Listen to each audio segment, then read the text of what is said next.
Tidak boleh duduk di rumah seseorang sampai tuan rumah menjadi gelisah dan juga merasa terbebani dan keberatan. Jangan. Cadangan, nak dibilang, belum ada rencana lagi. Kira-kira dalam berapa hari di sini? Ikut takdir Allah lah.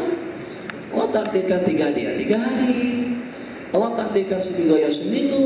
Allah takdirkan sebulan ya sebulan. Kalau takdirkan setahun bagaimana? Ya alhamdulillah lah setahun. Nanti kita terus berusahakan aku. Bila ya Allah ya Rahim, mudah-mudahan dapat panggilan daripada kampung supaya dia balik secepatnya ya Allah.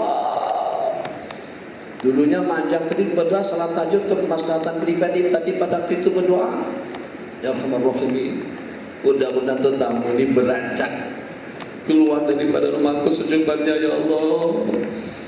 Ya Rahim, mudah-mudahan matikan mak dia kaya dia balik secepatnya ya Allah. Sampai doa ke rumah jadi saelok gara-gara terlalu lama di rumah orang. Adhiyafatu salah satu ayamin yang selebihnya daripada 3 hari, jamuan itu selama 3 hari dan selebih daripada 3 hari itu adalah sedekah.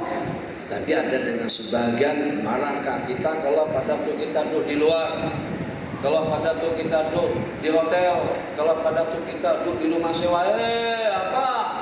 Awak sebulan kah, 2 bulan kah, setahun kah, tak kisah. Aku tak izinkan betul kalau pada saat kamu dah start, kalau kamu duduk di hotel. Bagaimana kamu anggap apa aku? Kita di bersaudara yang walaupun tidak ada hubungan darah, yang walaupun tidak ada hubungan keluarga, tapi ada tali penghubung antara anda dengan aku. Kita di bersaudara. Anda daripada Adam alaihissalam, aku pun juga daripada Nabi yang sama. Satu. Kemudian yang kedua, persaudaraan kita daripada sudut ideologi, agama, akidah, tauhid yang kita aruti. Bismillahirrahmanirrahim.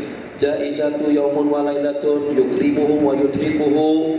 Jaizah, anugerah, pemberian yang diberikan kepada tetamu itu dengan penghormatannya, dengan meraihkannya, dengan menjaga dan memeliharanya. Yauman wa lailatan wa salasatu ayyamin dhiyafatan. Qala bismillahirrahmanirrahim. Babun minad dhiyafati aidha.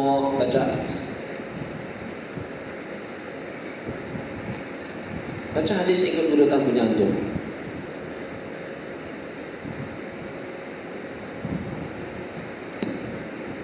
Bismillahirrahmanirrahim. Qala hadatsana Musaddadun wa Khalf bin Hisham قال حدثنا أبو عوانة عن منصور عن عامر عن أبي كريمة رضي الله عنه قال رسول الله صلى الله عليه وسلم ليلة الضيف حق على كل مسلم. Coba tengok seperti itu, persaudaraan yang menghubungkan antara satu dengan yang lain.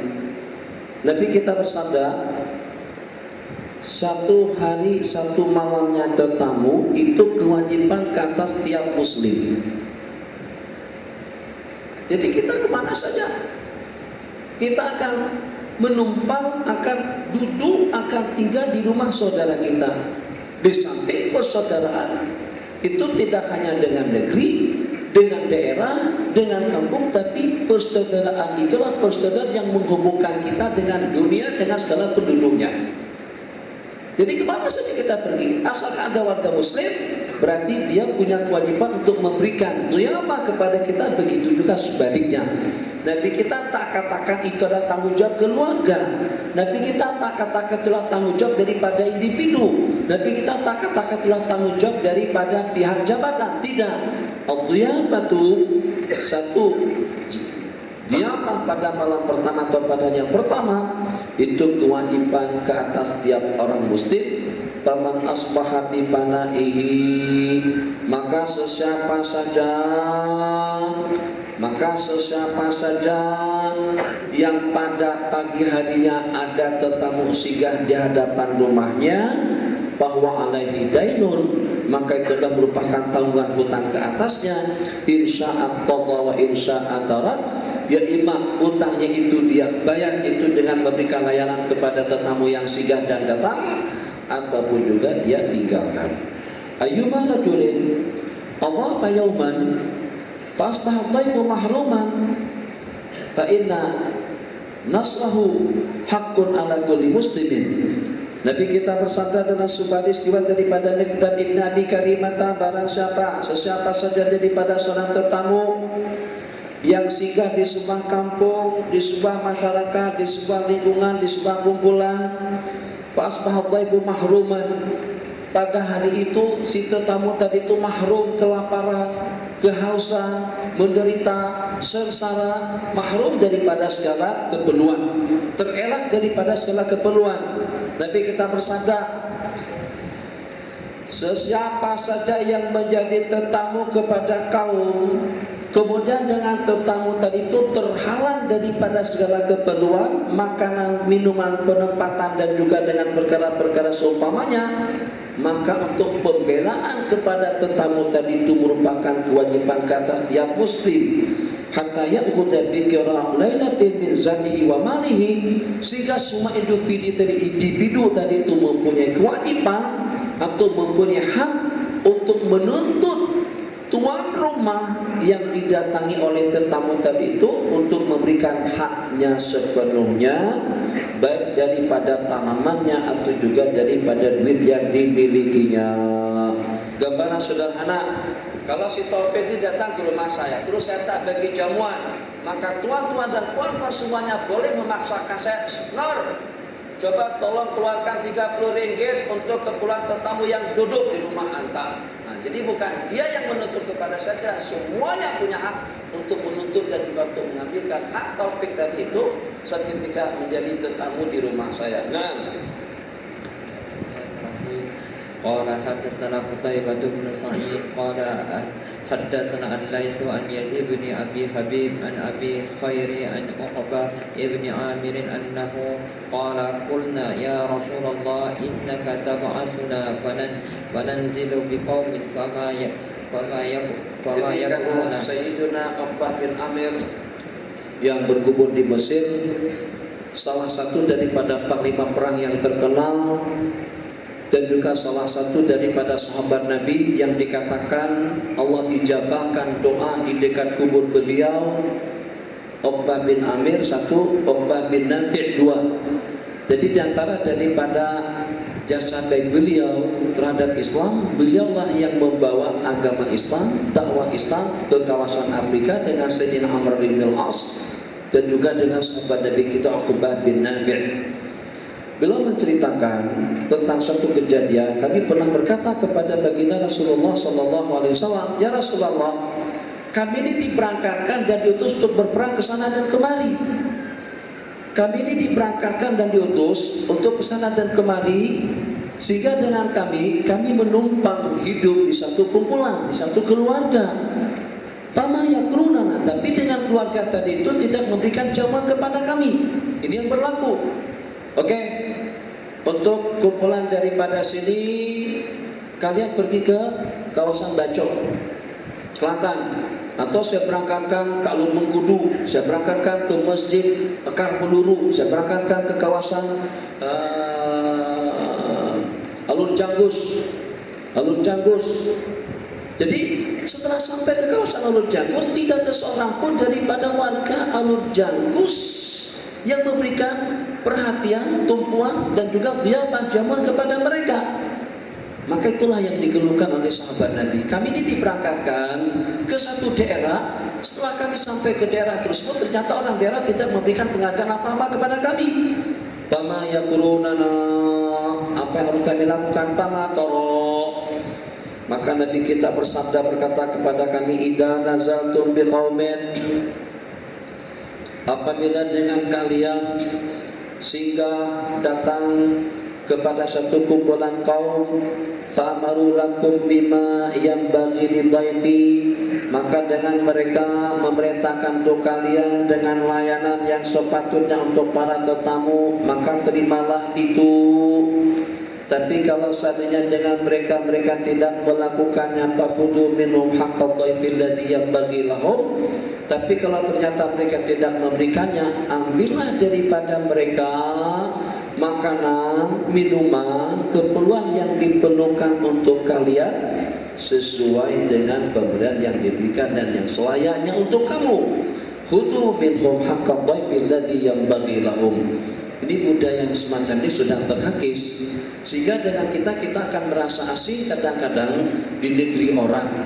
Kalau kita tidak ada duit lebih untuk kita tinggal di hotel, kalau kita tidak punya uang lebih untuk kita tinggal di rumah sewa, maka dengan kita untuk kita datang ke suatu negeri, ke suatu daerah, dengan kita akan berpikir terlebih dahulu. Pada awal Islam, tetamu-tetamu yang berdatangan itu nanti dengan mereka pusat pertemuan mereka itu di dalam masjid. Jadi mereka datang ke masjid, ya tentu dengan kita boleh cam. Ini panjang, ini Pak Ni, ini Pak Jau, ini Pak Ru, ini Pak Ning, ini Pak Enggak, ini Pak Ungu, Pak Ti, Pak Tam, Hitam. Itu kita kenal jemaah kita. Ada 3, 4, 5, 6 orang di masjid tadi itu yang kita tak pernah cam muka mereka. Itu berarti orang datang daripada jauh, baginda Nabi akan beratur. Oke, Bu Bakar, awak kira-kira untuk berapa orang boleh membawa tetamu-tetamu saya? Saya 3 orang. Oke, 3 orang berangkat ke rumah Sayyidina Abu Bakar. Omar, Ali, siapa sampai habis, dan mereka merasa seronok sekali karena dapat memberikan layanan dan jamuan kepada tetamu-tetamu Rasulullah sallallahu alaihi wasallam. Babu nasqid dhaifi fil akli min mali ghairihi. Hadis yang terakhir. Bismillahirrahmanirrahim. Qala Ahmad bin Muhammad al-Marwazi Hasan bin Husain Ibn Waqid an abihi an Yazid an Nahwiyi an Ikrimah an Ibn Abbas radhiyallahu anhu qala la ta'kulu amwalakum bainakum bil batil illa an takuna tijaratan an taradin minkum. Janganlah sekali-kali dengan kalian memakan harta-harta kalian secara batil.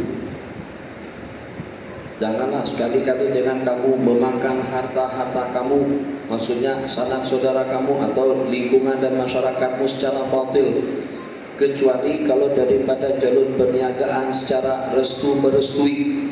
Ila antakun antarade, rampas, ambil atas nama cukai, atas nama pajak, atas nama yang seumpamanya, tetap itu tidak boleh.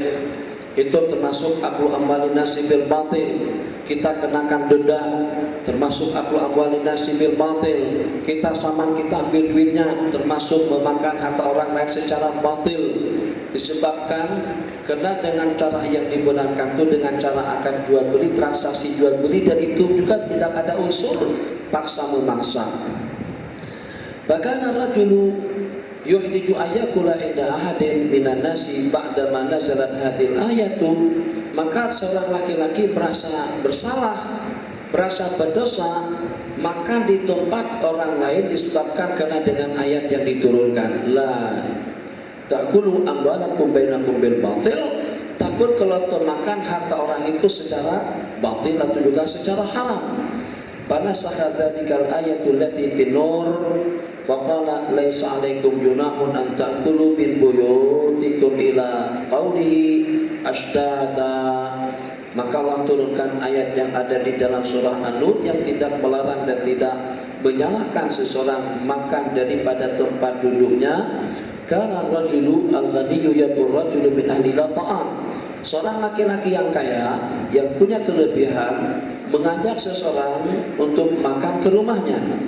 Yatur rajulu min ahli ila ta'am, mengajak keluarganya untuk makan di rumahnya. Faqala ini la ajnahu an akula minhu. Aku merasa bersalah kalau saya makan di rumahnya. Wa yaqul, dan dia berkata, al miskinu ahaqqu bihi minni, orang miskin lebih berhak daripada aku. 2 bersaudara, adik-beradik, pupu, 2 pupu, saudara, abang, adik, ipar, menantu, dan juga dengan seumpamanya. Setelah turun ayat yang pertama tadi itu, mereka merasa bersalah kalau pada waktu mereka makan di tempat keluarga dia sendiri, takut kalau tersalah. Sehingga Allah turunkan ayat yang berikutnya untuk kita makan di rumah keluarga. Jadi asbab taharud, kesensitivan daripada mereka, sebab karena masih ada orang yang lebih miskin, sebab karena ada lagi orang yang lebih berhajat. Jadi misalnya, ini topik jemput saya makan ke rumahnya, saya merasa keberatan betul untuk makan di rumah Taufik, sebab saya merasa saya bukan orang yang tidak mampu. Mesti di daerah ini, di tempat ini, di kampung ini mesti ada orang yang lebih kurang keperluannya. Akan ada orang-orang miskin yang lebih berhajat daripadaku. Nah, kekhawatiran itu timbul di kalangan mereka, sehingga Allah turunkan ayat yang menyusul, laisa alaikum junahun wa yaqulul miskin wa haqqu bihi minni wa uhilla min dzalika ayakulu mimma dzukira smullahi alaihi wa uhilla ta'amu ahlil kitab. Maka setelahnya itu dihalalkan dan dibolehkan seseorang makan di rumah keluarganya. Bahkan setelahnya itu merupakan satu tuntutan untuk kita memberikan jamuan kepada seseorang yang walaupun tidak ada hubungan keluarga. Hadis yang berikutnya kita sambung besok untuk kitab Sunan Abi Daud. Fi ta'amil mutabariyah ini tentang makanan dua orang yang berbangga dengan jamuannya. Jadi apakah patut kita makan di situ atau bagaimana? Kita berehat dalam 25 menit. Jadi pada sekarang nanti kita akan masuk kembali pada pukul 11.10, 11.5, 11.10 dengan kitab yang kedua Sunan At-Tirmidzi, hadis yang ke 2814 tentang penggunaan khaluk dan safaran. Insyaallah. Wassallallahu ala sayyidina Muhammad wa ala alihi wa sahbihi wasallam. Hadis yang ke-2836 untuk Sunan At-Tirmidzi insyaallah. Silakan. Assalamualaikum warahmatullahi wabarakatuh. Jadi kita akan berehat lebih kurang 25 minit dan ada kita sediakan makanan sikit, tapi mungkin tak cukup lah. Pasal kadang kita tak boleh nak angkat banyak lagi. Dan ada di belakang ni yang lelaki, yang sana perempuan. Kalau nak beli cukup orang sebungkus itu makan 4 orang baru cukup. Jadi itu persediaan yang dapat kita adakan. Dan kita masih membuka peluang untuk tuan-tuan dan puan-puan nak buat jariah bersama. Pertamanya kita sediakan tung di sebelah kiri dan kanan masuk atas kursi itu, dan siapa yang rasa nak buat jariah boleh alhamdulillah. Jadi kita tak mau gerakkan tabung tu, boleh, dia akan mengganggu perjalanan majlis. Yang keduanya kot siapa-siapa tengok is nasi dia ni sikit kan, esok kita buat main banyak. Adu-adukan lah. Kita saat lagi petang ni ada binaan sikit dalam satu cara tu. Selepas asar tu, sepatutnya selepas zuhur kita akan ke majlis surau Al-Mukhlisin, Taman Cengai, Jalan Datuk Kumbang, untuk kultum. Jadi siapa yang ke lapangan silalah ke lepas zuhur, bukan lepas asar.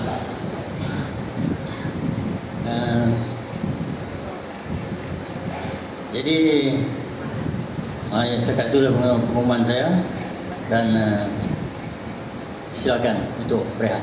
Rehat, nak tidur, bank doha, nak ke tandas, nak ngantuk, nak SMS, netbook, Facebook, silakan. Jadi nanti pengajian dan untuk pengajian saja.